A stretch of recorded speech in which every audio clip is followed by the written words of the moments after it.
Who have we got? Caroline Day. We've got Phil Atkinson in the out at Hebrides. Phil, is that where you are today? We've got Paul Brooker in Chicago. We've got Mabel in the dark. We've got Caroline. We've got Siri. We've got Grant out in Spain. Have you got light, mate?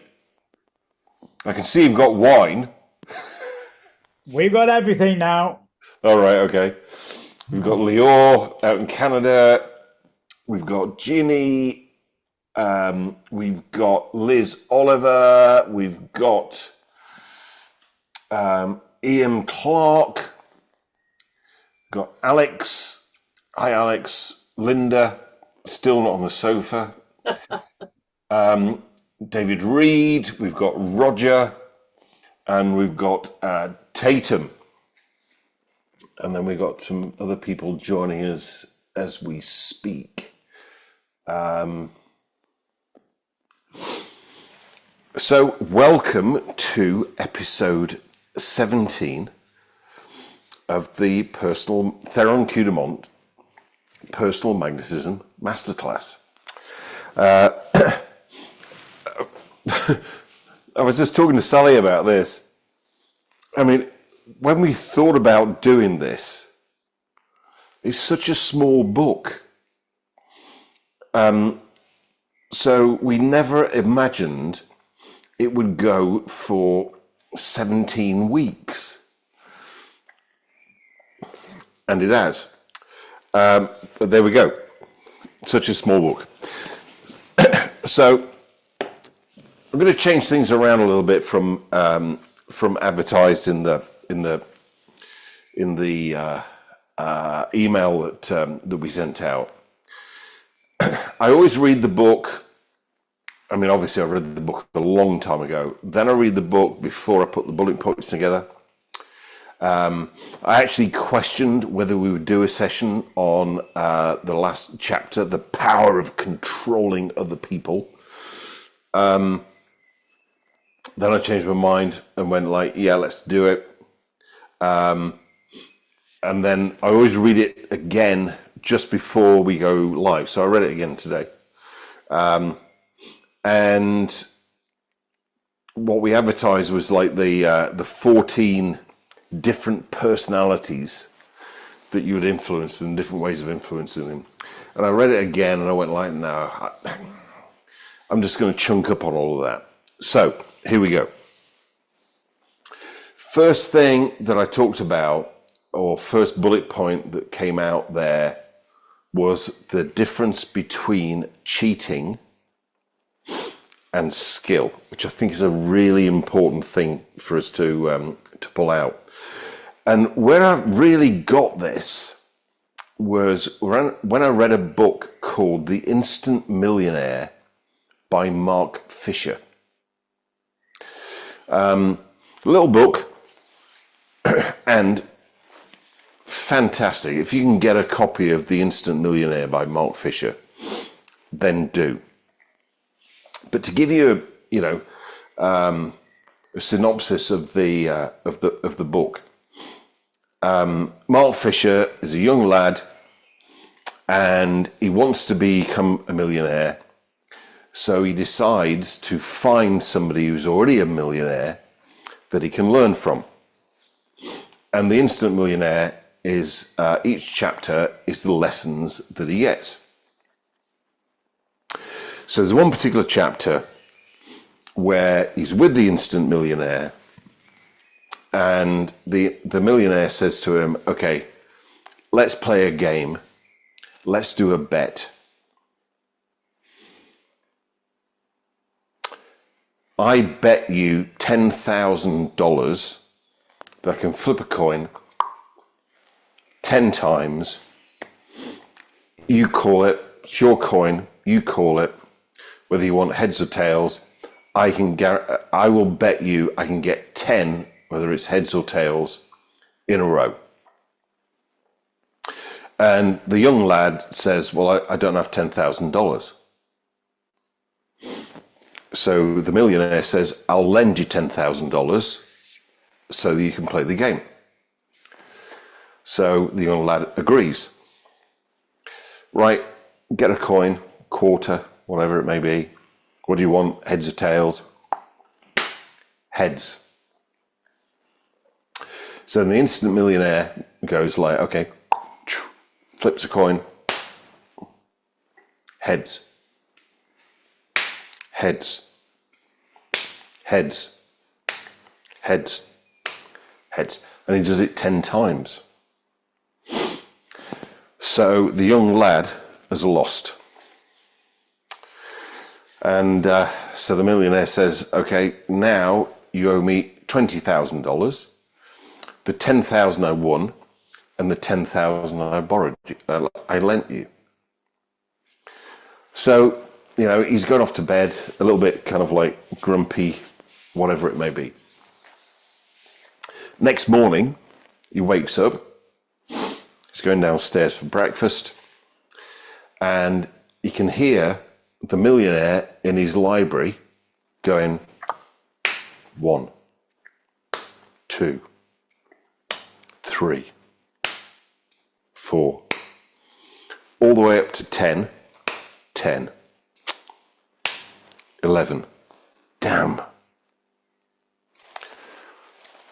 1, 2, 3, all the way up to 10, 11. Damn. Now the young guy is really infuriated with this. And he goes in, you cheated. You knew you could do 10 heads or 10 tails. And the millionaire says, yeah, I've never managed to get above 10. Always the 11th one, I fail, I get it wrong. So the millionaire's going like, the young lad's going like, you cheated, you knew that, you know, whatever.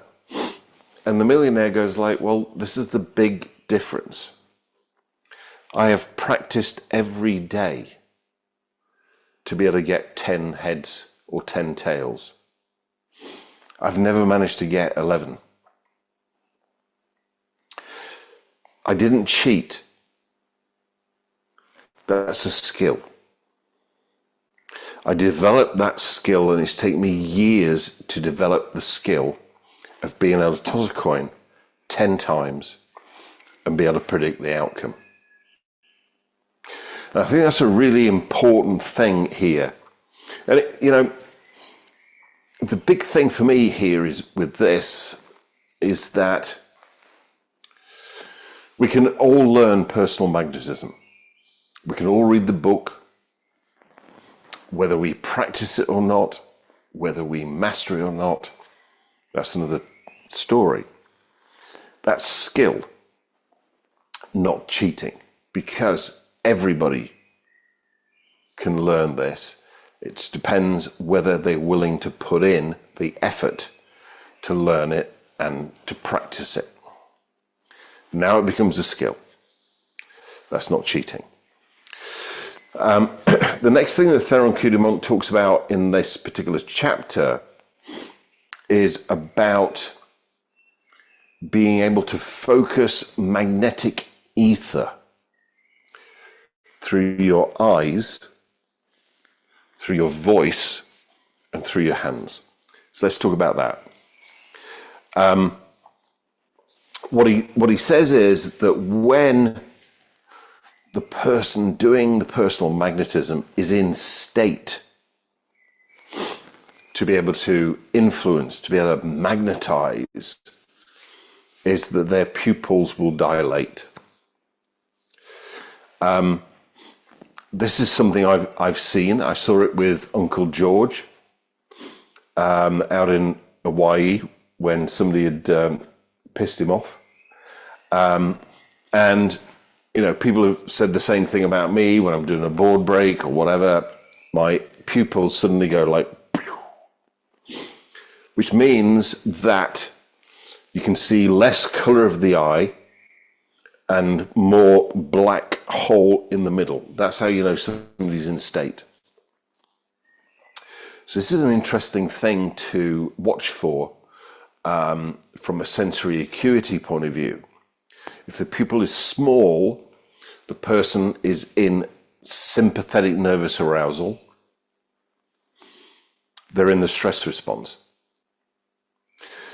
When they are in parasympathetic nervous arousal, they are in the relaxation response, and their pupil will dilate regardless of the light that's going on. So you could even have somebody in a bright light situation and their pupils dilate.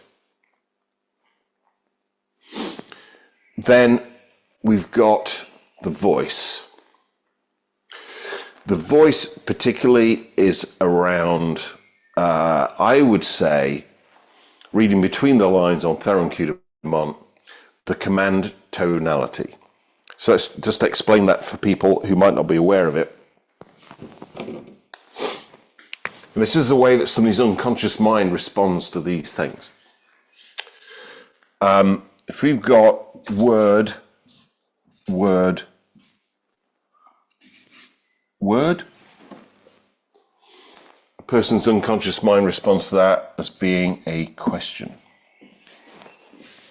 If we've got word, word, word, all the same tonality, statement. If we go word, word, word,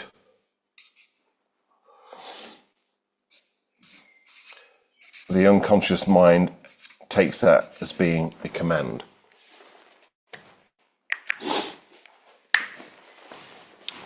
And, you know, there might be some stereotypes here, and it doesn't make any difference. Australia, word, word, word. Still, it leaves it as being questionable.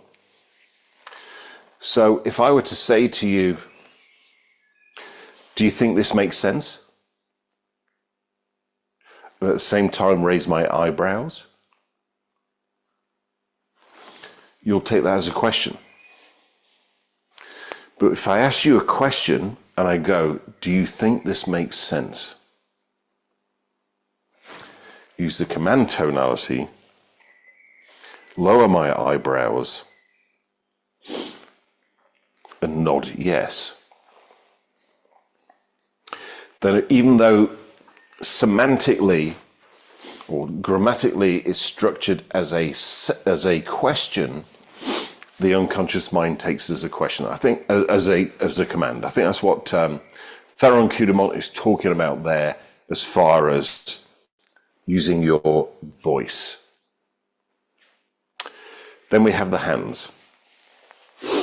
Your hands are major energy centers. Just for a second, just do this. Just put your hands together like this, as if you were praying. Do you feel the energy connection between your hands? The palms and the fingertips are major energy centers, are major energy projectors. That's why we have this whole thing about when people pray, they put their hands together. Because when you put your hands together like that, it changes your state.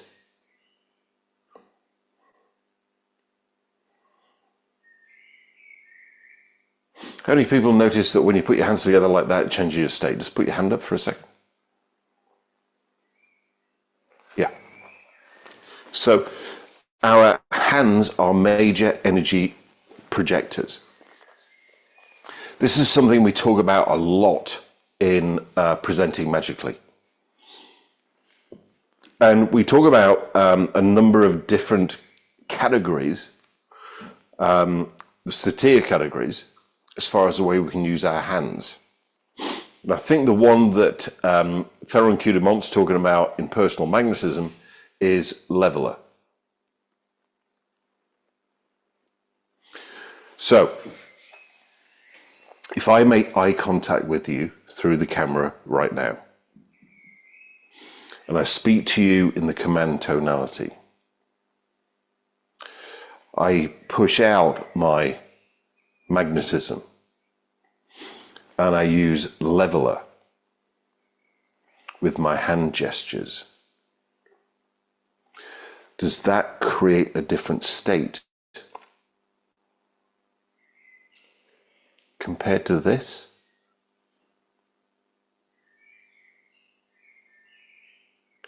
Even from a distance, how many people notice a difference with my voice and my hands and my, yeah, absolutely. I think that's what Theron Kudamont's talking about in this chapter. Voice, eyes, and hands. Virginia Satir said that the person who communicates out of leveler is the only person that's normal compared to somebody who communicates out of placator, blamer, distractor, computer. Leveler is the one. I am telling you the way things are. So then, 14 different types of personalities, etc., etc., etc. I read that again today. I didn't really go with it. What I did was I chunked up. And how I chunked up, I went, what are all these things an example of? And the key thing that I came up with, which is something we've discussed in a lot of other sessions where, you know, our ideas have differed from Theron Kudamont's ideas from the 1920s, 1930s, where he's got this whole thing about, you know, controlling other people.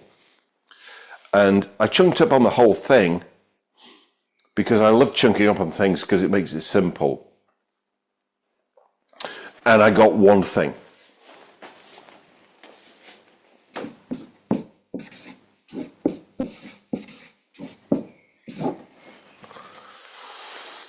Intent. What's your intent in using the skills that we developed from using personal magnetism? Is it, you know, a refresher on previous sessions?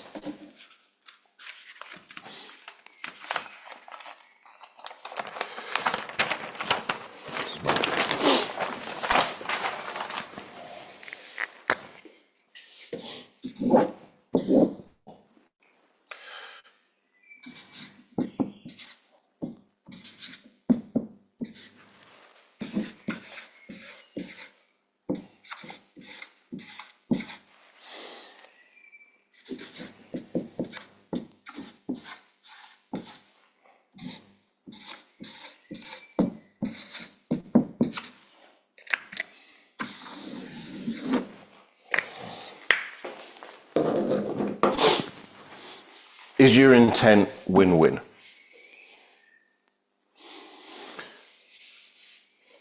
If your intent's that, if your outcome is that, then my belief is that you actually have a responsibility to use whatever you know to create that. So if that's the situation, I'm going for a true win-win. Win for me, win for them. Then actually, I have a responsibility now to use everything I know, whether it be personal magnetism, whether it be NLP, whether it be hypnosis, whether it be Huna, to create that. And this is a real, and again, it comes back to the skill or cheating. If that's your intention,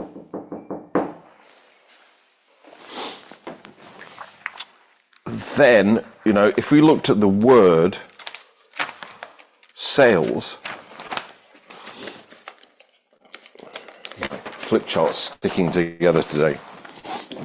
The word sales comes from a Scandinavian word.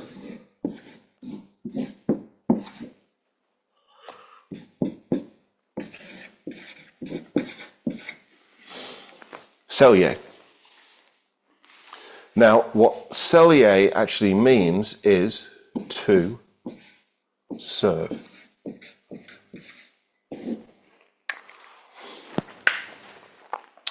So if you're in a situation where your intention is to create a true win-win situation, and you don't use everything that you know to create that, then you haven't served the person. If you don't use everything you know about personal magnetism, if you don't use everything you know about NLP, if you don't use everything you know about hypnosis, if you don't use everything that you know about Huna to create that win-win situation, you haven't served the person.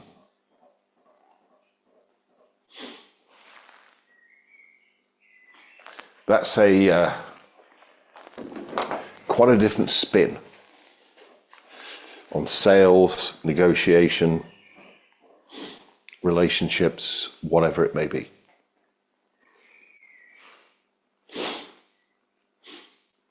So, do we have any final questions about personal magnetism and the things I've shared with you this evening? If you have, then put them in the chat, and Sally will manage all of that. And then we can talk.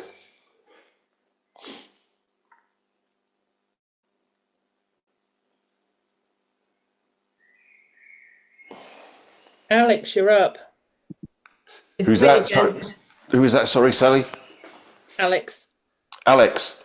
Hey, Alex. Hey, David. How you doing? Good to see you. Can you describe what the win-win is, please? Yeah. So win-win negotiation is where, well, let's just describe it between you and me, Alex, right? Yeah. So let's say we're going to do some business together. Yeah. And you perceive that you lost and I won. We might do business together once, but we're not going to do business again next time. Because you're going, every time I do business with a guy, I lose. If I have a situation where I perceive that you've won and I've lost, then, we might do business, but we're not going to do it again. Because I'm going to go like, no, I don't want to do business with Alex. Every time I do that, I lose. A win-win is where we have an interaction, you perceive that you've won, and I perceive that I've won. In business, for me, that's around providing value. So my kind of thing, so I can sleep at night, is that if somebody pays me money for me to work with them, they get at least 10 times return on what they invest with me. So they get the result they want. I get the money. Therefore, we've got a win-win, and that's why, we've got clients that have been with us for over 30 years. Because every single time they have an interaction with us, they get value. Does that answer your question, Alex? It does, but I'm That says no.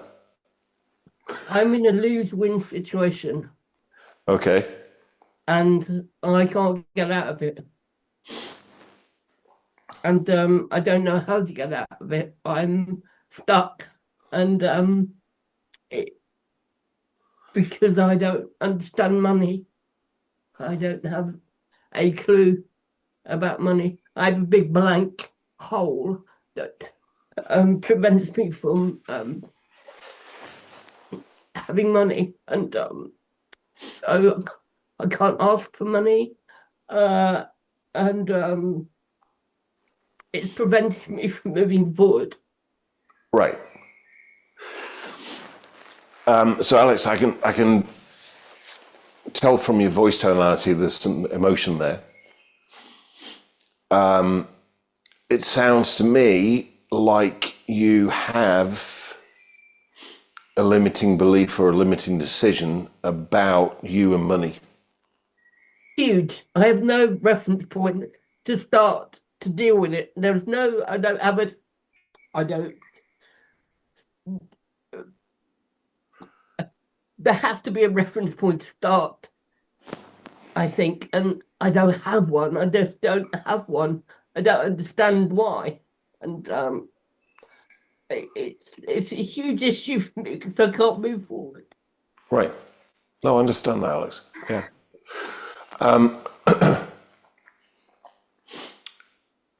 So,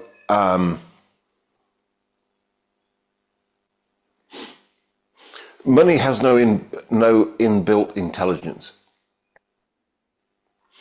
It's just money.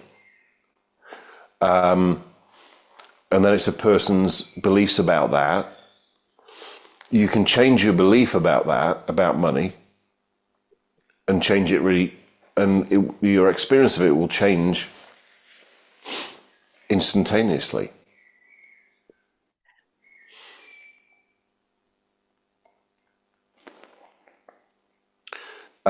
Without you having a reference point.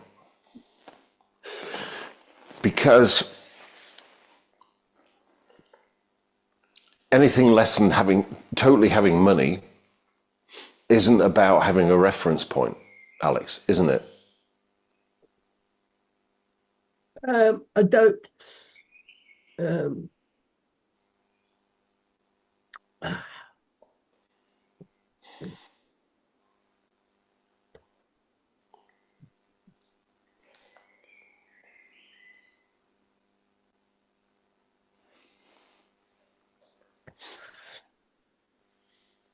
I've got a big issue with this, and I don't want to take up too much time, and but I just want to let you know that because I want to do some Huna or some, but I can't do that because I can't ask for money so that I can do the next thing. You know what I mean? Anyway, that's what it is. Okay. So, Alex, Alex, Sally, can you organise for me to have a call with Alex over the next couple of days so we can chat about what we can do next? Yep, will do. Yeah, and thanks, Alex, for being so honest and vulnerable. Thank you so much. Thank you, Sally. Thank you. Thank you. Yeah, we'll do what we can.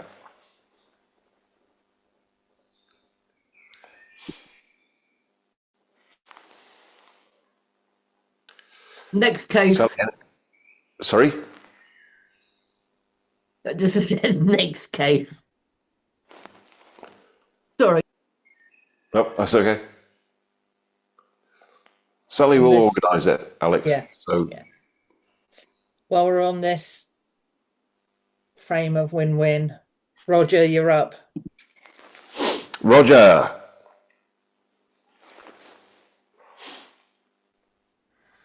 That's caught me out. I thought I was queue jumping there. Anyway, Queue jumping. lots of fun when you do that. Yeah, so as you know, I'm an absolutely massive fan of win-win, and I love the way you've articulated it. So all that's been said before, we don't need to say it again. Where I first came across win-win, like an awful lot of other people, I guess, was old Covey with his 7 habits. Yeah. Of highly successful people, or effective people. Effective must get the book title right. And he gives projected the same message as you, that win-win. He articulated it in a different way. He didn't say with win-win, which is effectively value 7, you need to be flexible. What he said was, it's the toughest of all of them, which I kind of as closest his language got to yours, if you follow me. Now, one of the things he says is that compromise, which is normally marketed as win-win, particularly by politicians, his definition, if I remember rightly, and I'm going back a bit now, was agreed lose-lose. And I wondered what your view was on the distinction between win-win, where everybody explicitly and intentionally wins, as per your point about sales, and compromise, which is we both need to give up something here to get to a point where we can agree. And I've always been fascinated with that difference and the ambiguity in the language used, where compromise is sold as win-win, which is sounds like gaslighting. Yeah, Roger. I've got a little friend that's just come and joined me. Is that your financial advisor there you got there? Yeah. Let me pick him up and show you. Come here. Oh, you don't want to be on camera? No, doesn't want to be on camera. He wants to be heard, but not seen. It's wonderful. It's wonderful being an intergalactic mega consultant, because you talk to these people who are incredibly pompous, and then you suddenly do something like have a cuddly toy or something that kind of blows it all. Oh, lovely. Here he is. Tiggy. Gorgeous. He's a stray cat, Absolutely gorgeous. which I tend to attract all the time. And if you'd done my session with the unconscious animal over the last couple of days, you'll understand why. Yeah.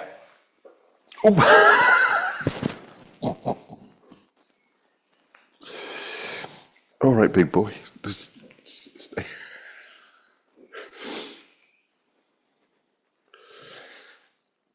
Yeah, you do want to be on camera, don't you? Yeah.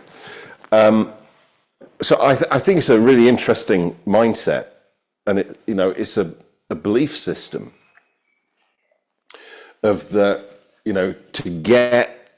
One is, as you say, win-win is tough.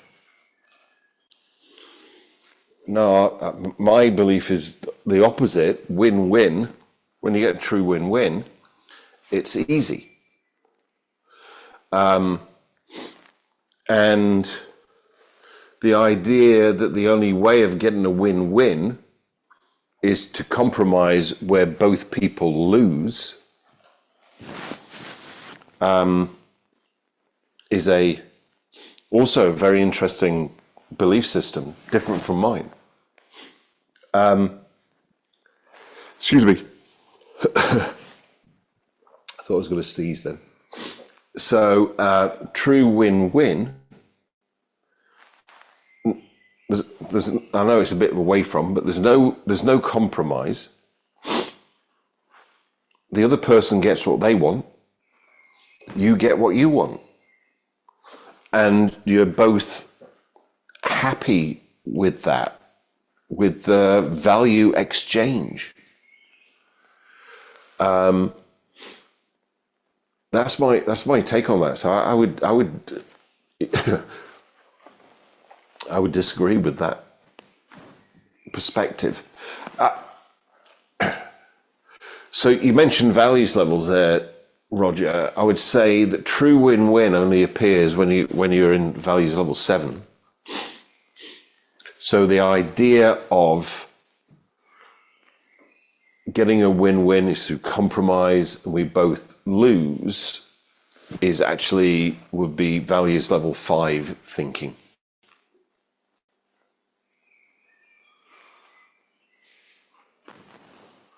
Thank you. I feel like the baddie out of James Bond movie now.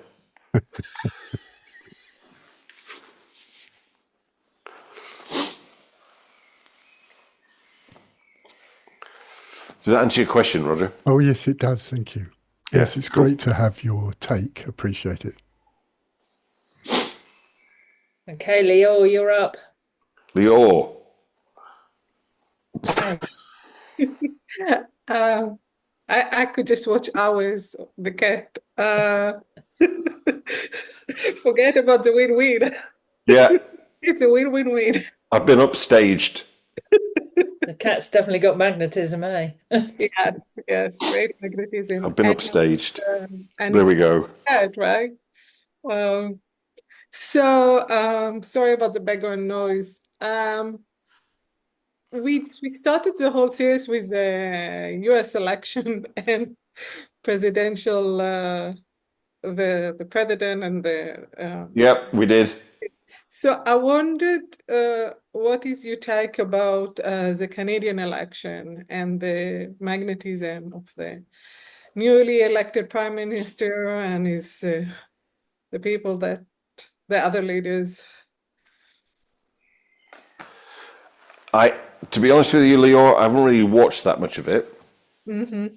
I can do and have a look. And I know that we've got a masterclass which you promised, which was how the various politicians use NLP, hypnosis, and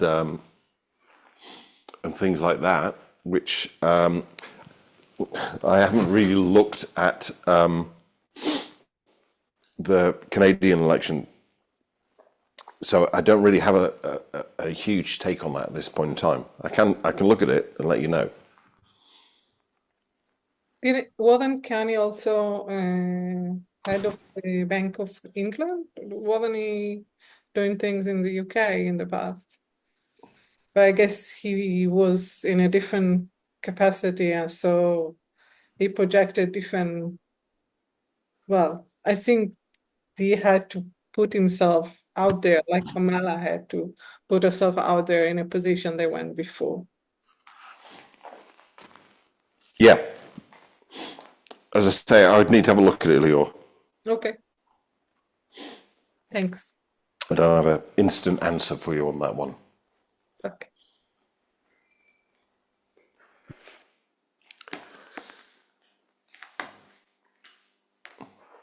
Sally, any other questions Not at the moment. Anybody got anything else? that aren't about the cat?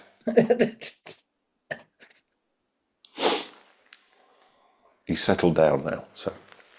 There was a question about the story. Paul asked a question. Paul had a question. Oh, sorry, Paul. You're Okay. up. Paul, question about a story.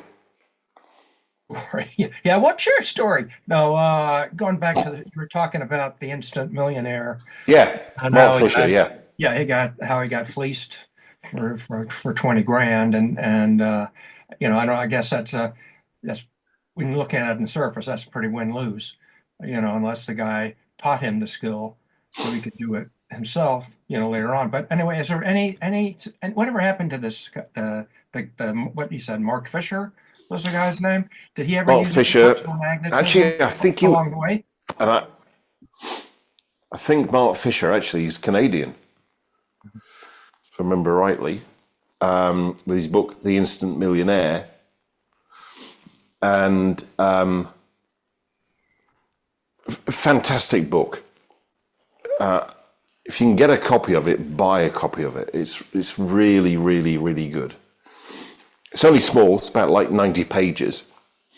And each chapter is a story of the experiences that the millionaire put the young lad, Mark Fisher, through to change his beliefs about money. Did he become a personally magnificent guy himself in the process?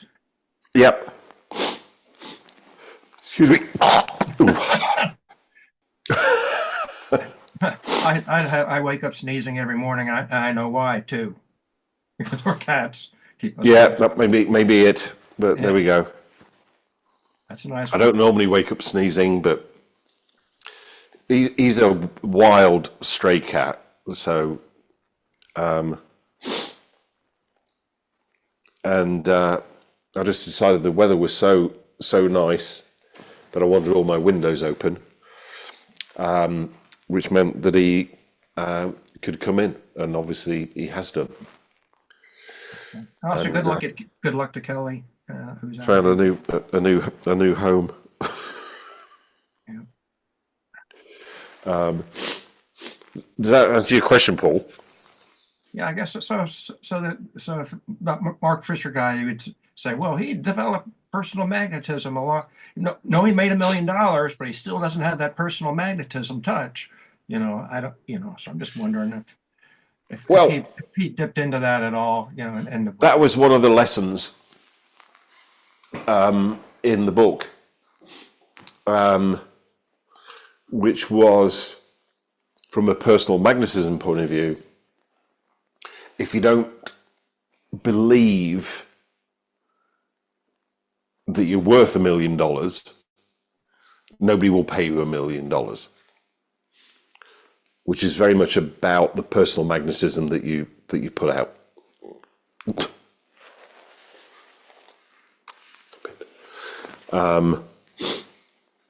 So I think that was one of the lessons.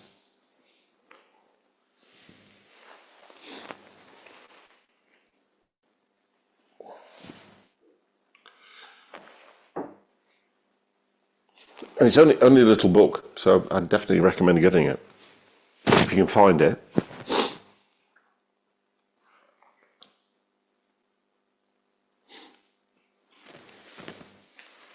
How many books would you say you have?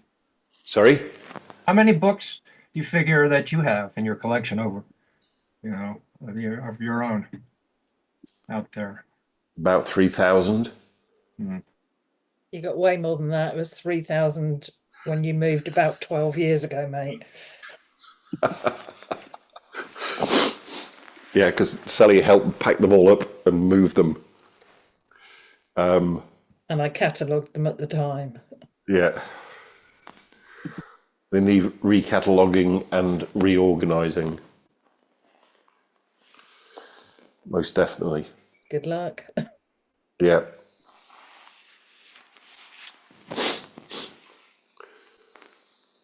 Yeah, I love books. And I love reading them. So I've read them all. This bookcase, I remember my dad buying it when I was a kid from a second-hand shop. And it was £95.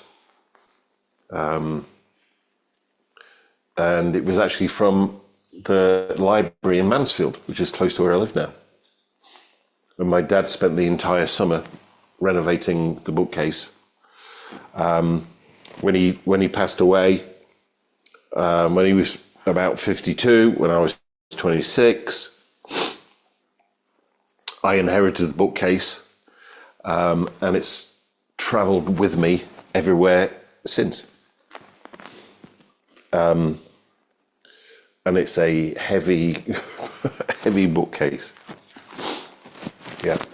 And then I've got books on that side, and I've got books in the other room and all that kind of stuff too. So, yeah, I love my library.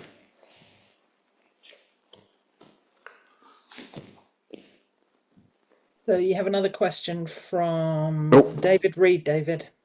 David, David, how you doing, mate? I'm very good. Yourself? Yeah, good, thank you. If you could get another one of those, you could form a band, couldn't you? The Stray Cats, Yeah. one of my favourite bands. I thought you might appeal, that they might appeal to you. Brian Setzer is my guitar hero, one of my guitar heroes. You've got a guitar like his, haven't you? Yes, Yeah. I do. My question, I seem to remember a couple of years ago when we were halfway through Personal Magnetism. A couple of years ago, yes. You said that you were thinking of turning this into a course that you'd run. Clearly, it's been a course on Tuesdays, but a more intense course, maybe. Yeah, I did. I do remember that actually. Why would you attend it? Yep. Okay. I also need to get on presenting magically. We've got one of those coming up soon. Yes. I thought you had. So Sally can put the details of that in the chat. Yeah. We do have one of those coming up very soon, and you know, a lot of what's in Personal Magnetism, the book, actually is in Presenting Magically, but dressed in a different way. Yes. We're approaching similar topic or similar content from different directions is usually helpful. Yeah, and it's obviously one on many is what Presenting Magically is all about. Yeah, it's fantastic. Okay, well, as long as that's in training. the collective thinking at Performance Partnership. Yep, that's the cat. Since I've been It's in the plans. Let's put it that since way. I've been accosted. Great. Okay, I'll get out of the way. Thank you. Cheers, David. Thank you.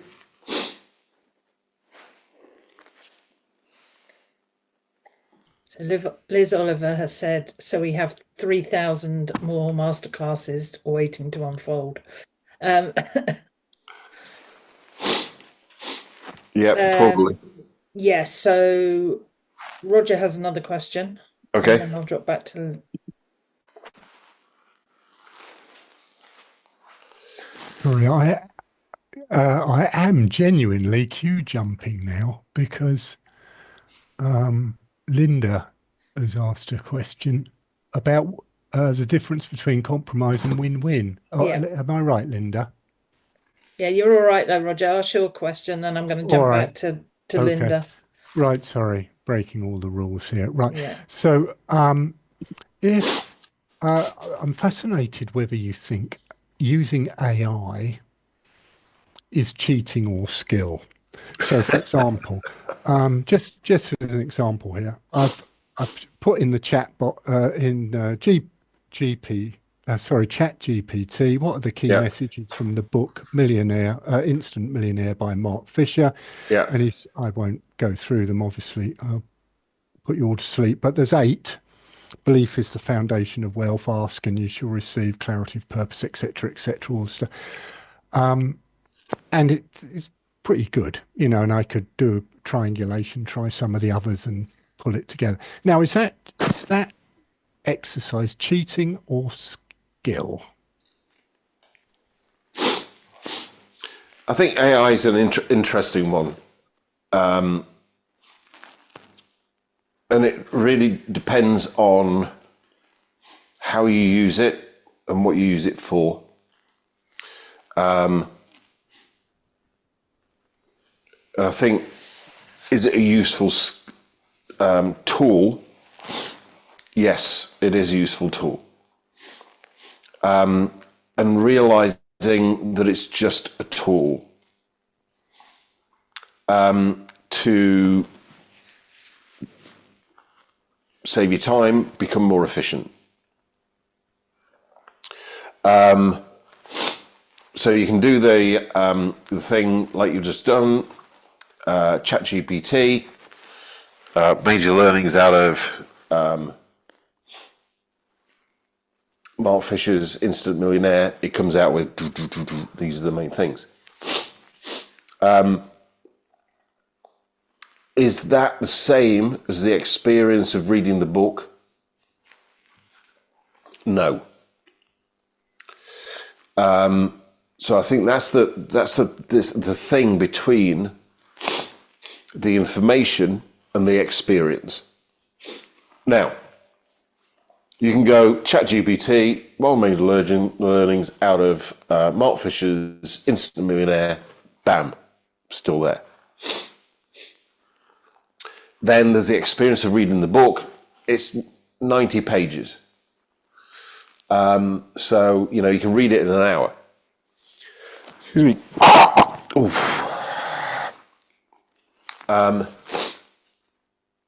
What would I do?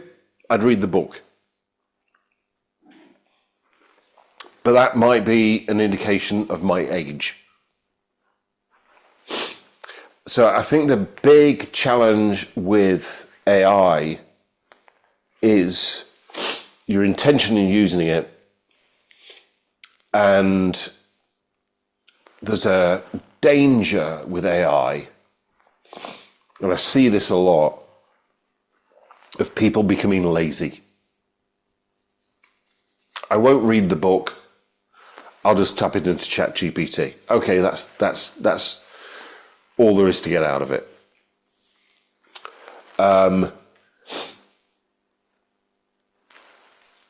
Let's bang out a brochure or whatever, put it into ChatGPT. What happens is everybody's brochure, everybody's website, everybody's landing page looks the same. It reads the same. There's no personality in it. That's the lazy use of AI. Using it as a foundation, as a starting point, and then putting your own personality on it is efficient use of your time. But the majority of people don't do that. They just go, okay, write me a landing page about blah, in the format system, whatever. There you go. And then they just send it out. And what will happen is that everybody's landing pages will look the same. I think there's going to be a backlash, if you like, around people wanting to know, okay, well, your landing page looks like this landing page, looks like this landing page, looks like this landing page. Well, of course it would do, because it's written by ChatGPT. Who are you? And they want a personal connection.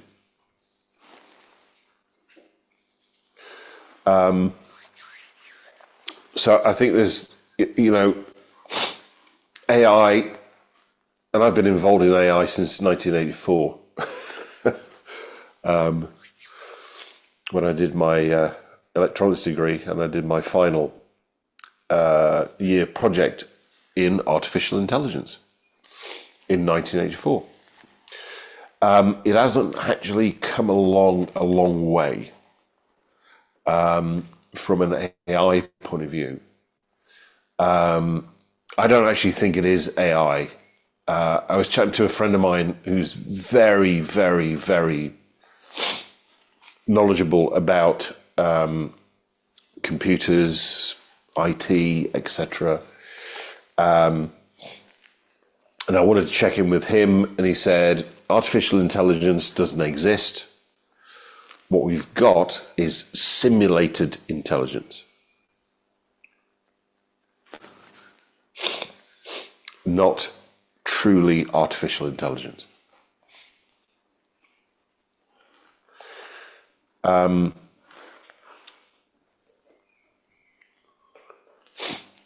So I think a lot of people do use ChatGPT to cheat.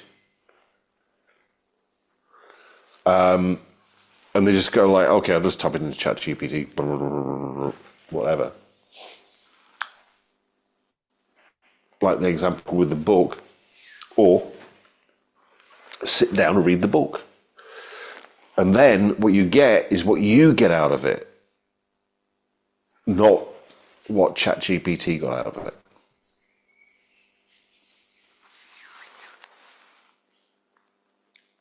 Really useful insight. Thanks, David. Appreciate that. Cheers, Roger. Great question. I'm definitely feeling like the baddie out of a James Bond movie now.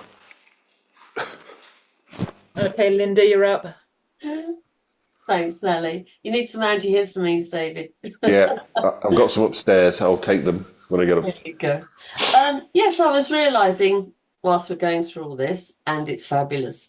Now, my main career has always been in media business development, so press, radio, TV, and film.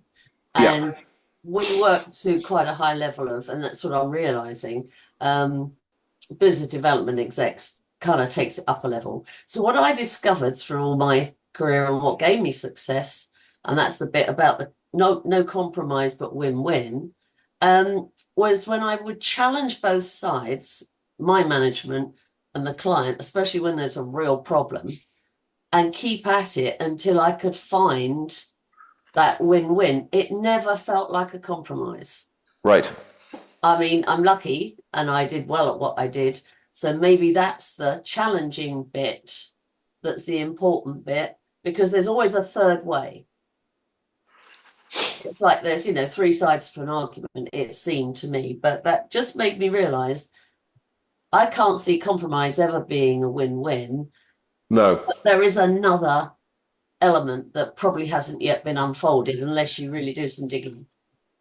For me, if both sides have the perception that they've compromised, Yeah. you've got that. Yes. And you agree, don't you? Yeah.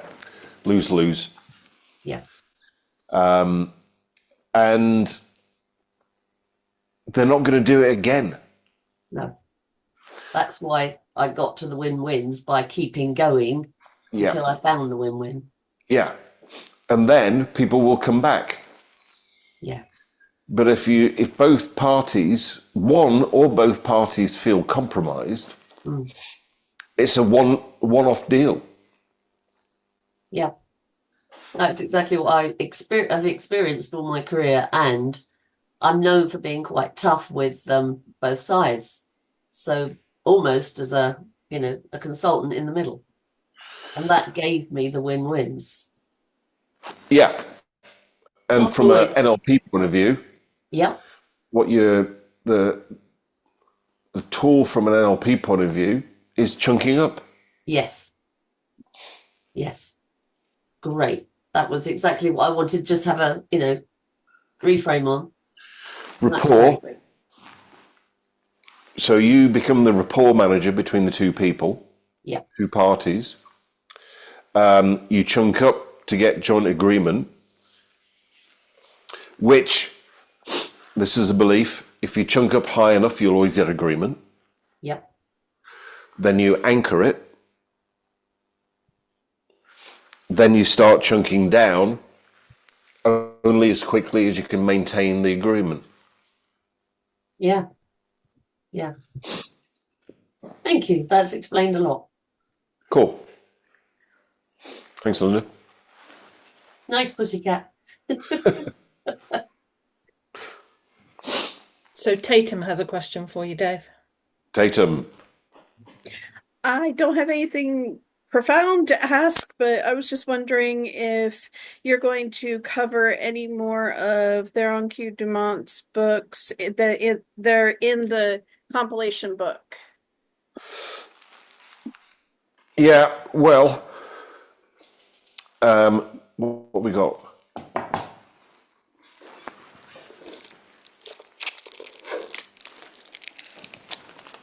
Oh, I've got sellotape all over the place here.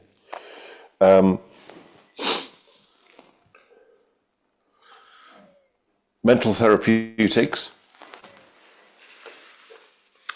Power of concentration is another one of his books.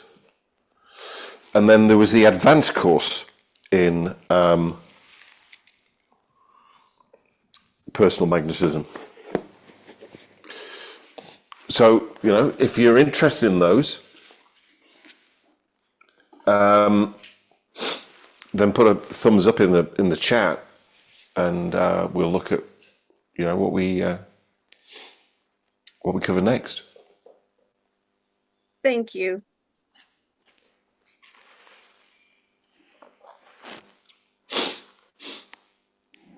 And I believe that's the last of your questions, David.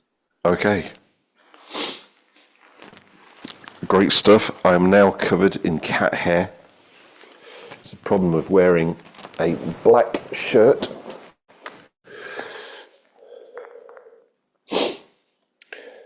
So, it's good night from him Oh. and good night from me. Oh, he's just so cute. What? Don't encourage him, please. The cat family. Oh, here we go. Yeah. Now, I'm absolutely covered in cat hair. There we go. Until I show up, by the way, because I'm not a cat person. Oh. So thanks for joining us over all these weeks. It's turned into a way bigger project than we ever estimated, because, you know, when you look at the book, like a chapter is like 4 or 5 pages. Then when I read it and I look at it from an NLP, a hypnosis, a Huna perspective, it suddenly turns into like an hour or an hour and a half, plus your questions, which I love, by the way, because you ask me questions that I don't ask myself, which is why I love the Q&A bit. You know, so you ask me questions and I go like, never thought of that before, which enables me to increase my learning and all of those kind of things too. So thank you for that, and thank you for being with us, and we'll see you again soon. Ahui ho. Hui ho. Thank you. It's been a pleasure and an honor. Yeah. Thank you, David, Sally, and everybody else involved. Thank you. You. Bye. Thank you Thanks, so much. everybody. Thank you. Thank you. Thank you from Tiggy. Oh.